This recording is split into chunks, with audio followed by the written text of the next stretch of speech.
ନଈ କୂଳରେ କାହିଁକି ଆସିଛି ଆପଣ ମାନେ ଜାଣିଥାନ୍ତୁ। ଆପଣ ଜାଣିଥିବେ ରଙ୍ଗପତି ଗୀତ ଯିଏ ଗାଇଛନ୍ତି ଜିତେନ୍ଦ୍ର ହରିପାଲ, ତାଙ୍କର ଗୁରୁ। ଚାଲନ୍ତୁ ସେ ଦାଦାଙ୍କ ସହିତ ଆଜି ମିଶିବା ଆଉ ଟିକେ କଥା ହେବା। ଚାଲନ୍ତୁ, ଦାଦା ଅଛନ୍ତି। ଦାଦା, ମୋର ଫଲୋଅର୍ସ ମାନଙ୍କୁ ଆପଣ କ'ଣ କହିବେ? ମୋର ଯେଉଁ ଭିଉଅର୍ସ ଅଛନ୍ତି।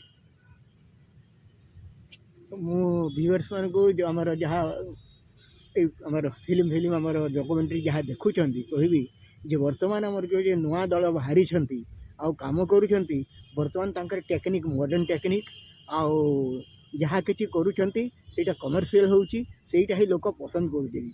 ମୁଁ ପୁନେ ଫିଲ୍ମ ଇନଷ୍ଟିଚ୍ୟୁଟରୁ ପାସ୍ କରିଛି 50 ବର୍ଷ ତଳେ, କିନ୍ତୁ ମୁଁ ଆଉଟଡେଟେଡ଼। ବର୍ତ୍ତମାନ ମୁଁ ଯେଉଁ ଫିଲ୍ମ କରିବି କେହି ଦେଖିବେ ନାହିଁ, କାରଣ ମୁଁ ପୁନା ଗ୍ରାମାରରେ କରିବି। ନାଇଁ ଦାଦା, ଆପଣ ପୁରୁଣା କୁହନ୍ତୁନି, ସେଟା ହଉଛି ଖାଲି ଜଷ୍ଟ ନମ୍ବର, ବୁଝିପାରିଲେ?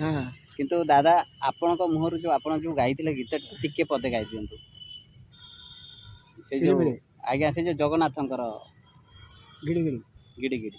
ଆରେ ଘିଡ଼ି ଘିଡ଼ି ଘିଡ଼ି ଘିଡ଼ି ବଡ଼ ଦାଣ୍ଡେ ରଥ ଯାଉଛି ମାଡ଼ି, ଦେଖ ଆଗ ପଛ ଧାଡ଼ି ଧାଡ଼ି ଯାଉଛି ମାଡ଼ି, ଆଗ ପଛ ଧାଡ଼ି ଧାଡ଼ି ଯାଉଛି ମାଡ଼ି, ଆଗ ପଛ ଧାଡ଼ି ଧାଡ଼ି।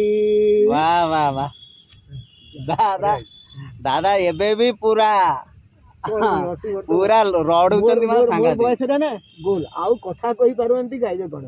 ନାଇଁ, ଆପଣଙ୍କ ବୟସରେ ଆମେ ନଥିବୁ ଆଜ୍ଞା। ମୁଁ କହୁଛି ସାଙ୍ଗ, ତୁମ ଗୀତ ଗାଉଛ ଏବେ ପୁଣି ଇଣ୍ଟରଭ୍ୟୁରେ। ମୋର ଗୋଟେ ସାଙ୍ଗ ଅଛି ପ୍ରଦୀପ ପ୍ରସାଦ, ସେ ବଢ଼ିଆ ଗାଉଥିଲା, ସେ କଥା ହିଁ କହିପାରୁନି।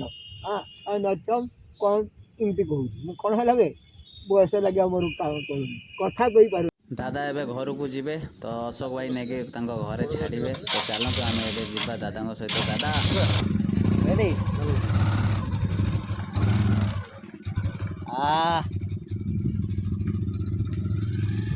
ଭାଇ ଏବେ ଦାଦାଙ୍କୁ ବାଇକ୍ରେ ବସେଇଲେ, ତ ଚାଲନ୍ତୁ ଆମେ ଯିବା ପଛେ ପଛେ।